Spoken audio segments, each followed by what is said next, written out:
The Lord said to Moses, "Consecrate to me every firstborn male. The first offspring of every womb among the Israelites belongs to me, whether man or animal."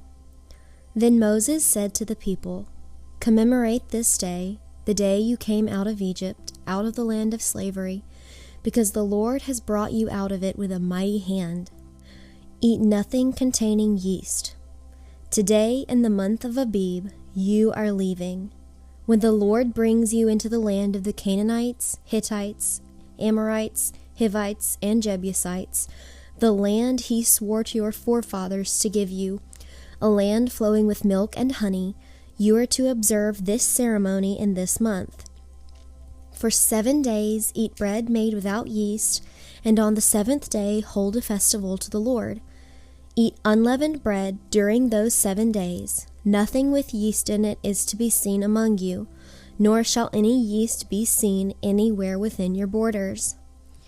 On that day, tell your son, I do this because of what the Lord did for me when I came out of Egypt.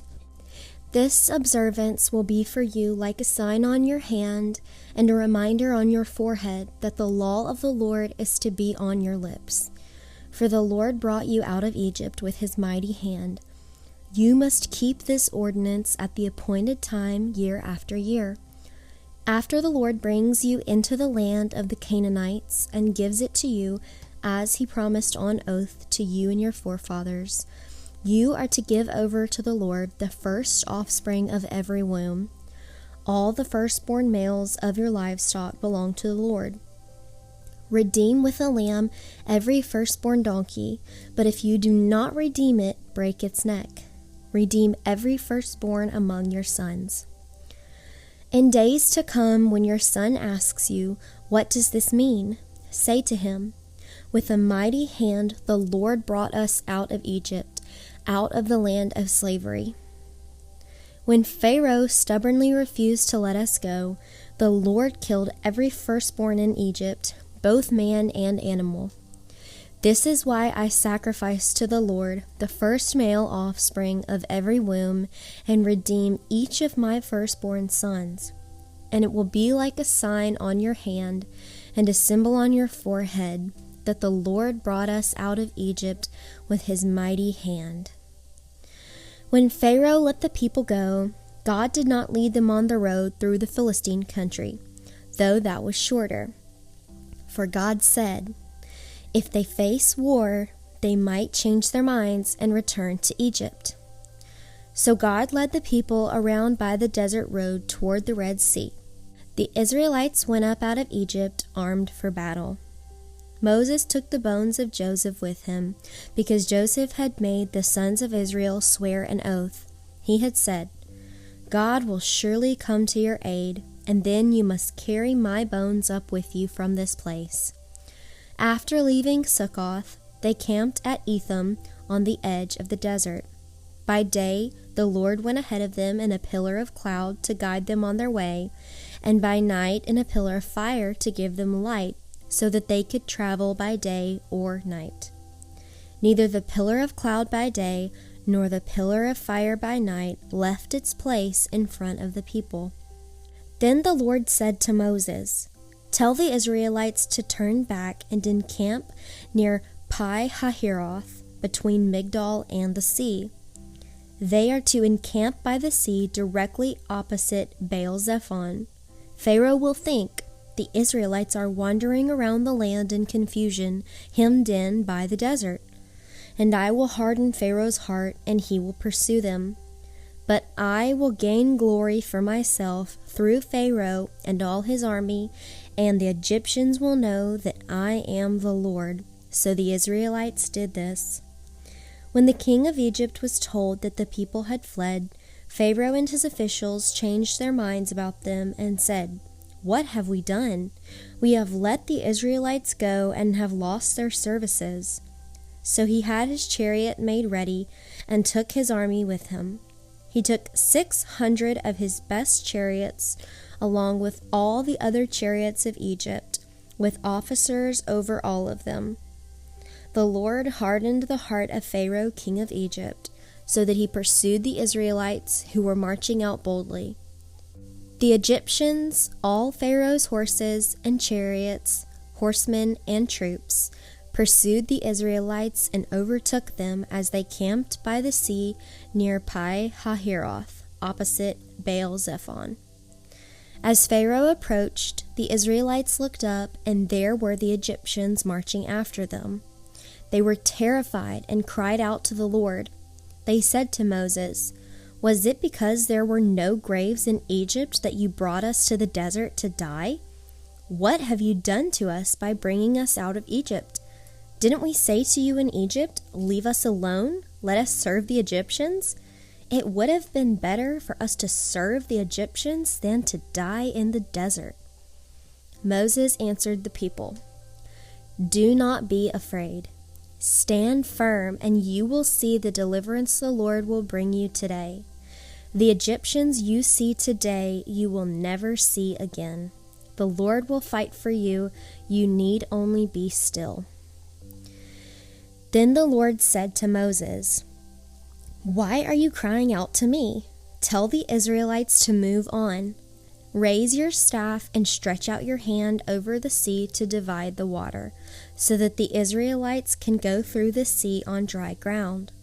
I will harden the hearts of the Egyptians so that they will go in after them, and I will gain glory through Pharaoh and all his army, through his chariots and his horsemen.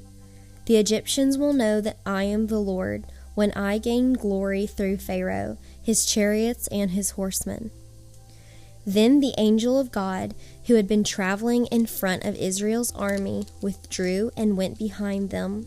The pillar of cloud also moved from in front and stood behind them, coming between the armies of Egypt and Israel.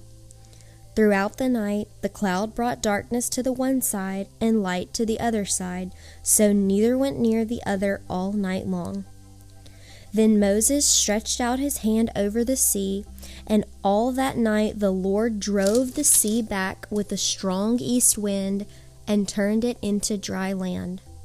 The waters were divided, and the Israelites went through the sea on dry ground, with a wall of water on their right and on their left. The Egyptians pursued them, and all Pharaoh's horses and chariots and horsemen followed them into the sea.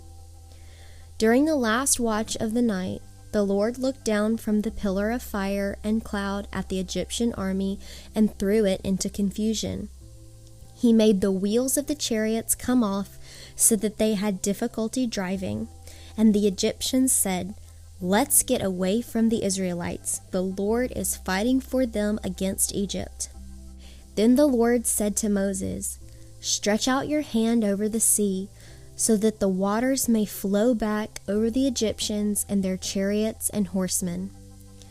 Moses stretched out his hand over the sea, and at daybreak the sea went back to its place. The Egyptians were fleeing toward it, and the Lord swept them into the sea. The water flowed back and covered the chariots and horsemen, the entire army of Pharaoh that had followed the Israelites into the sea. Not one of them survived. But the Israelites went through the sea on dry ground, with a wall of water on their right and on their left. That day the Lord saved Israel from the hand of the Egyptians, and Israel saw the Egyptians lying dead on the shore. And when the Israelites saw the great power the Lord displayed against the Egyptians, the people feared the Lord and put their trust in him and in Moses, his servant.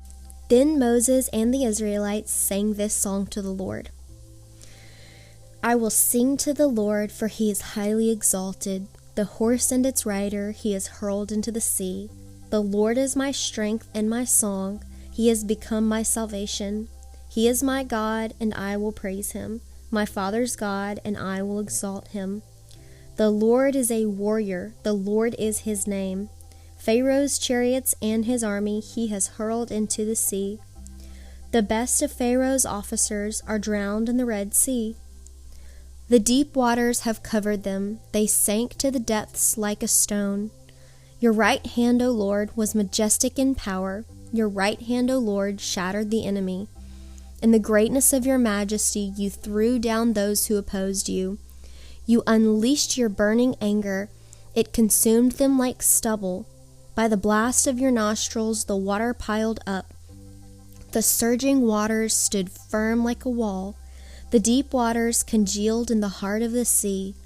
The enemy boasted, I will pursue, I will overtake them. I will divide the spoils. I will gorge myself on them. I will draw my sword, and my hand will destroy them. But you blew with your breath, and the sea covered them. They sank like lead in the mighty waters. Who among the gods is like you, O Lord? Who is like you, majestic in holiness, awesome in glory, working wonders? You stretched out your right hand, and the earth swallowed them. In your unfailing love, you will lead the people you have redeemed. In your strength, you will guide them to your holy dwelling. The nations will hear and tremble. Anguish will grip the people of Philistia. The chiefs of Edom will be terrified. The leaders of Moab will be seized with trembling. The people of Canaan will melt away. Terror and dread will fall upon them. By the power of your arm they will be as still as a stone, until your people pass by, O Lord, until the people you bought pass by. You will bring them in and plant them on the mountain of your inheritance, the place, O Lord, you made for your dwelling, the sanctuary, O Lord, your hands established. The Lord will reign forever and ever. When Pharaoh's horses, chariots, and horsemen went into the sea, the Lord brought the waters of the sea back over them, but the Israelites walked through the sea on dry ground. Then Miriam, the prophetess, Aaron's sister, took a tambourine in her hand, and all the women followed her with tambourines and singing. And all the women followed her with tambourines and dancing. Miriam sang to them, Sing to the Lord, for he is highly exalted. The horse and its rider he has hurled into the sea.